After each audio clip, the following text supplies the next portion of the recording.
മുതലാളി എപ്പത്തി? ഞാൻ വന്നിട്ട് 3-4 ദിവസം ഞാൻ നിന്നെ തപ്പി ഇറങ്ങിയതാ. എന്താ മുതലാളി, എന്താ കാര്യം? പെരുന്നാളൊക്കെ അല്ലേ പറഞ്ഞേ, ആ വീടൊന്ന് ക്ലീൻ ചെയ്ത് പെയിന്റ് ചെയ്യാനടാ. എത്ര രൂപ കൂലി കിട്ടും?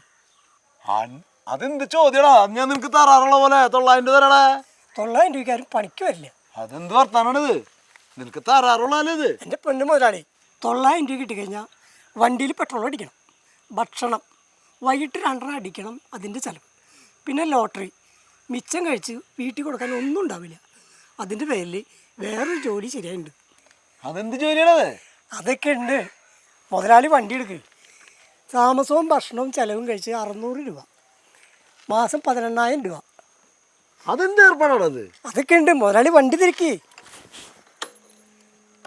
മോനെ, ഇവന് എന്തെങ്കിലും ഒരു ജോലി വാങ്ങിച്ചു. എത്ര വർഷത്തേക്കാ? ഒരു 5-6 വർഷം മതി. കാരണം ഇവന് ഒരു പണിക്കും പോവില്ല എന്നേ. നേരം വെളുക്കുമ്പോൾ ഇറങ്ങിപ്പോവും, വൈകുന്നേരം ആകുമ്പോൾ കൂട്ടുകാരും കൂടി കുടിച്ച് 4 കാലിലാണ് വീട്ടിലേക്ക് വന്നെ. ഞാൻ 4 കാലമൊന്നുമല്ല, 2 കാലല്ലേ വരുന്നേ. ഈ കാലിപ്പോൾ എത്രയെങ്കിലും ആയിക്കോട്ടെ, നിനക്ക് ജോലി വല്ലതും അറിയോ? എനിക്ക് ഇലക്ട്രിക്കിന്റെ വർക്കൊക്കെ കുറച്ചൊക്കെ അറിയാം. ഇലക്ട്രിക്കൽ വർക്ക് അറിയോ? അപ്പൊ തനിക്ക് സാലറി ഉഷാറായിട്ട് കിട്ടും. 5-6 കൊല്ലം നിന്ന് കഴിഞ്ഞാലേ 10-11 ലക്ഷം രൂപ ഇങ്ങോട്ട് കിട്ടും.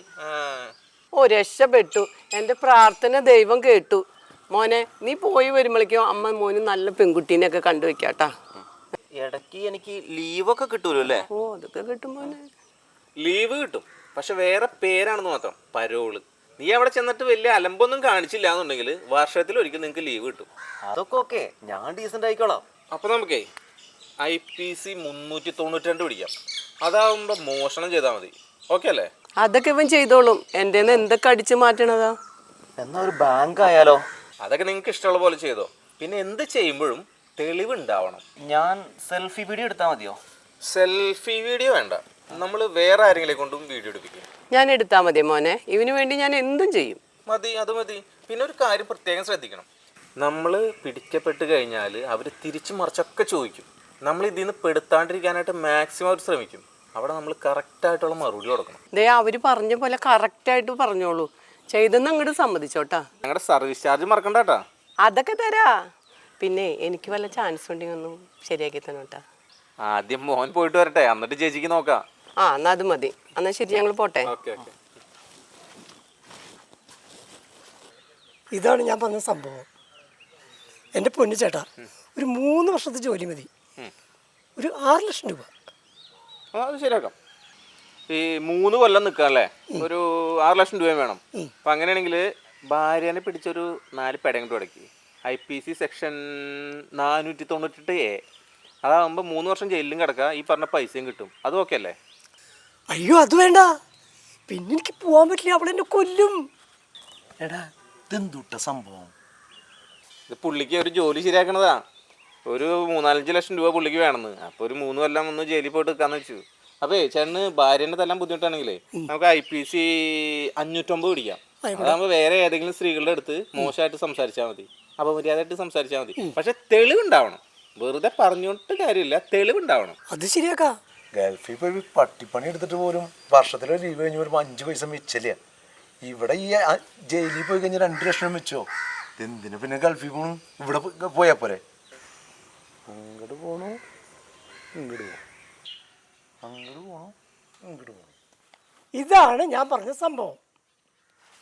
അപ്പോൾ ശരി, പോട്ടെ. വിട്ടു വിട്ടു. നെക്സ്റ്റ്.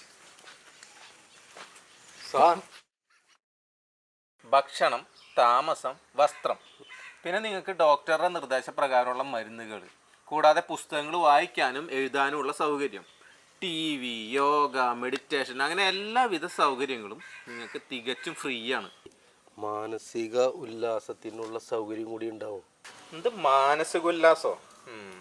എത്ര വർഷത്തേക്കാണ് നിൽക്കണമെന്ന് പറഞ്ഞേ? എനിക്കൊരു 5 ലക്ഷം ആവശ്യം.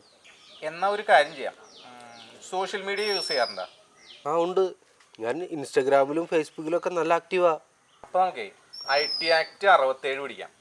അതാകുമ്പോൾ അശ്ലീല ഉള്ളടക്കം ചേട്ടാ ഈ സോഷ്യൽ മീഡിയ വഴി പ്രചരിപ്പിച്ചാൽ മതി. അതാകുമ്പോൾ പിന്നെ വേറൊരു ഗുണം എന്ന് വെച്ചാൽ തെളിവ് അന്വേഷിച്ച് നടക്കാൻ നിൽക്കണ്ട, തെളിവ് ഓൾറെഡി ഉണ്ട്. ആ, അന്നത് മതി. താൻ സ്കിൽഡ് ലേബറാണോ? അയ്യോ, ഞാൻ അത്രക്കാരനല്ല. താനിത് എവിടേക്കാ പോകണേ? അങ്ങോട്ടൊന്നും പോകണ്ട. താൻ വല്ല ജോലിയിലും പ്രാവീണ്യം ഉണ്ടോന്നാ ചോദിച്ചത്. അപ്പം അതല്ലല്ലേ. അതെ, എനിക്ക് വെൽഡിംഗ് ഒക്കെ അറിയാം. അതാണ് തന്നോട് ചോദിച്ചത് സ്കിൽഡ് ലേബർ ആണോ എന്ന്. അപ്പൊ താൻ വെൽഡിങ് അറിയാവുന്ന നിലയ്ക്ക് തനിക്ക് 600 ചില്ലാൻ രൂപ കിട്ടും ഒരു ദിവസം. അപ്പൊ ഒരു 3 കൊല്ലം നിൽക്കാന്നല്ലോ പറഞ്ഞത്. 3 കൊല്ലം നിൽക്കുമ്പോൾ ഒരു 6 ചില്ലാൻ ലക്ഷം രൂപ കിട്ടും. അപ്പോരെ? മതി, എനിക്ക് അത് മതി, സന്തോഷം. ആദ്യമായിട്ടാണോ സാലറി കൂട്ടിയതിന്റെ പേരിൽ ജനങ്ങൾ കളിയാക്കിക്കൊണ്ടിരിക്കുന്നത്? അതിന് പല കാരണങ്ങളുണ്ട്. ശിക്ഷിക്കപ്പെടേണ്ട ആളുകൾ രക്ഷപ്പെടുകയല്ല എന്ന തോന്നലാണ് ജനത്തിനുണ്ടായിട്ടുള്ളത്. അത്രമാത്രം സൗകര്യങ്ങളല്ലേ ജയിലിൽ ചെയ്തു കൊടുക്കുന്നത്. അതെ, കഷ്ടപ്പെട്ട് പണിയെടുക്കുന്ന മറ്റു തൊഴിലാളികൾ സമരം ചെയ്തിട്ട് പോലും കൂട്ടാത്ത ഈ സാലറി ജയിലിൽ കിടക്കുന്നവർക്ക് വൻതോതിൽ വർദ്ധിപ്പിച്ചാൽ പൊതുസമൂഹത്തിന്റെ എതിർപ്പിന് കാരണമാകും. പൊതുജനത്തിന്റെ നികുതി പണത്തിൽ നിന്ന് എടുത്ത് എല്ലാവർക്കും സാലറി കൊടുക്കുന്നതെന്ന് പറയുമ്പോഴും അവിടെ ഉൽപ്പാദിപ്പിക്കുന്ന ഭക്ഷണമായിക്കോട്ടെ മറ്റെന്തും ആയിക്കോട്ടെ അതിനാവശ്യമായ സ്ഥലം, ജലം, വൈദ്യുതി ഇതൊക്കെ ഖജനാവിൽ നിന്നല്ലേ എടുക്കുന്നത്. ഈ ബംഗാളിലൊക്കെ ഇപ്പോഴും 400 രൂപയാണ് മിനിമം വേജസ്. അവരൊക്കെ നമ്മളുടെ ജയിലിൽ വന്ന് കിടക്കാൻ തീരുമാനിച്ചാൽ എന്തായിരിക്കും സ്ഥിതി? കഷ്ടപ്പാടും കുറവും നല്ല സാലറി. അത് മാത്രമല്ലെന്നേ, ജയിലിൽ ശമ്പളവും സൗകര്യങ്ങളും കൂടുതലുണ്ടെന്ന് പറഞ്ഞ് നാട്ടുകാർ ജയിലിലേക്ക് പോകാൻ തുനിഞ്ഞു കഴിഞ്ഞാൽ നമ്മുടെ നാട്ടിലെ അക്രമങ്ങളും കളവുകളൊക്കെ കൂടില്ലേ?